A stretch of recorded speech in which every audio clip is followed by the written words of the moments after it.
To create awareness for the new program Blueprint for Change, a path forward for family and children's services, a 3-day tour was organized, and the team hit the road intentionally seeking feedback from constituents and to share how DFCS is moving forward to reform the agency. Led by Bobby Cagle, the director of the Georgia Family and Children's Services, Stephanie Blank, the chairwoman of Governor Deal's Child Welfare Reform Council, and a group of DFCS staff, the team's first stop was in North Georgia at the Ringgold Fire Department. There they met with local law enforcement and legal officials. I understand this is Mr. Cagle's first opportunity to start these meetings across the state of Georgia, and Catoosa County is the gateway to Georgia as they advertise across the state, so this is the place for them to start.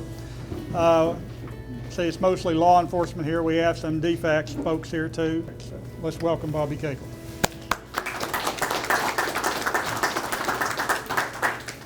Thank you very much, and I appreciate the opportunity to be here with you tonight. I want to make sure that the children in this state are safe. That's the charge that the governor gave me. He asked me to come aboard, to take a look at what was needed in the department, to tell him what was needed, and first and foremost, to keep children as safe as possible. And I can't think of a better way to do that than to work very closely with law enforcement and others in our communities that are close to the kids that are in danger. I was thrilled to come out here and actually meet the director in person.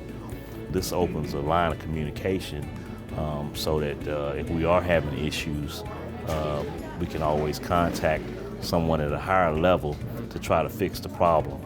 I work closely with DFCS on pretty much every case that I work. And we've noticed a difference over the last couple of months. Communication's a lot better. You know, we can pick the phone up and make a phone call and actually talk to somebody, get responses. You know, we've noticed some changes like that. So, yeah, things are definitely improving over the course of the last couple of months. While in the Chattanooga area, Director Cagle and Ms. Blank also took the opportunity for interviews with local media to pitch the Blueprint for Change, highlighting this statewide tour. From there, the director conducted a question and answer session with foster parents from Region 1. They would make these ridiculous requirements. One of them that sounds just as simple as can be is you had to go physically see every child. And then just do the math, how many children there are and how many caseworkers there are. There wasn't enough days in the month for them to go do it, you know, and it was just, that was really, really hard. But they really did a good job. They struggled through all that, and it is getting a lot better, just the number of people to see the pressure off of them and to have them respond to you a lot quicker because they can. But thank you for the positive, because I then turn around and go back and send a note thanking the people in Dade County for the work that they do. And I think that's the least we can do for them. One Sunday, I don't remember the circumstance, I had to call that 800 number and their computers were down. And so they had no way of contacting anyone, getting in touch with anyone. And so the person that I talked to tried a couple of things, talked to a supervisor, and the thing that really impressed me was that he called me back later on in the afternoon. As soon as their computers came up, he said, you know, do you still need some help with your situation? So the fact that he called me back instead of waiting for me to call him back really impressed me. It's good to hear that you got the kind of response that you needed, and in the same day, even with the difficulty around the computer systems. After the foster parents had their turn, the director shared the positive effects of the program with a room full of state DFCS employees from Region 1. We have great plans ahead.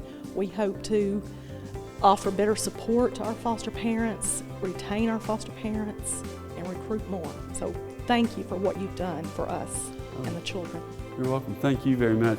We do want to use the $5.8 million in part to continue to hire the staff that we need to do those things. And again, it's really about being responsive to the needs of the foster parents and getting additional foster parents, because unfortunately we're having to place children so far away that a lot of our very limited staff are having to travel all the way across the state to see the kids.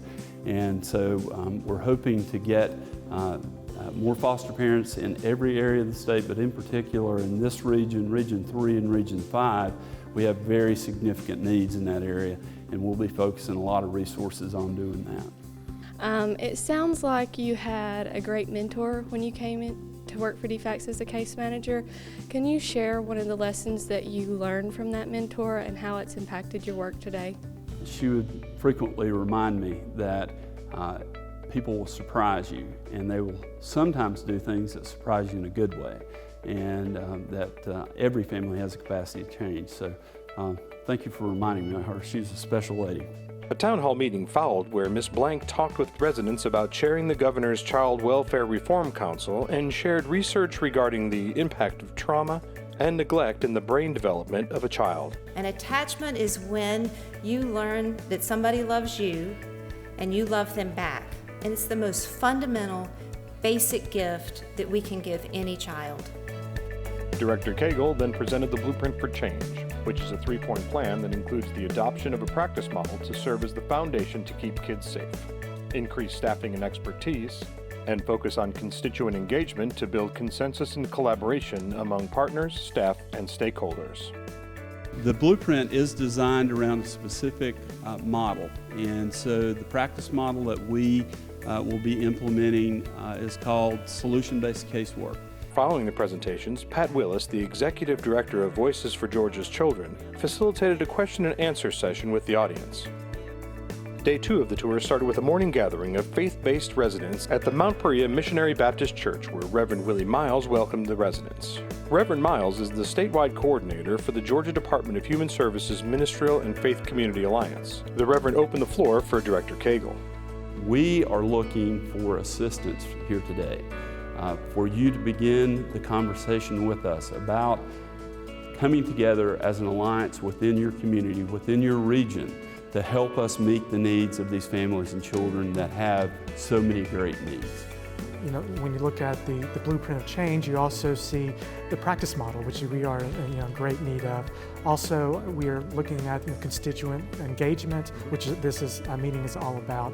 So we are grateful to begin this conversation and very hopeful about the future. To me, that is one of the most important things that we can do, is try to work harder to develop homes and resources in our communities to be able to ensure that children are able to stay in those communities. The 3-day tour concluded in Fort Oglethorpe at the DFCS office, where the tour team met with a group of elected officials. The 3-day road tour, headed up by Director Cagle and Chairwoman Blank, was a purposeful journey to engage with communities, law enforcement and legal officials, foster care providers, a wide variety of residents from Region 1, along with DFCS employees from Region 1, and a broad range of elected officials were introduced and educated on the division's Blueprint for Change, and asked to join the agency in ensuring Georgia's children are kept safe and sound.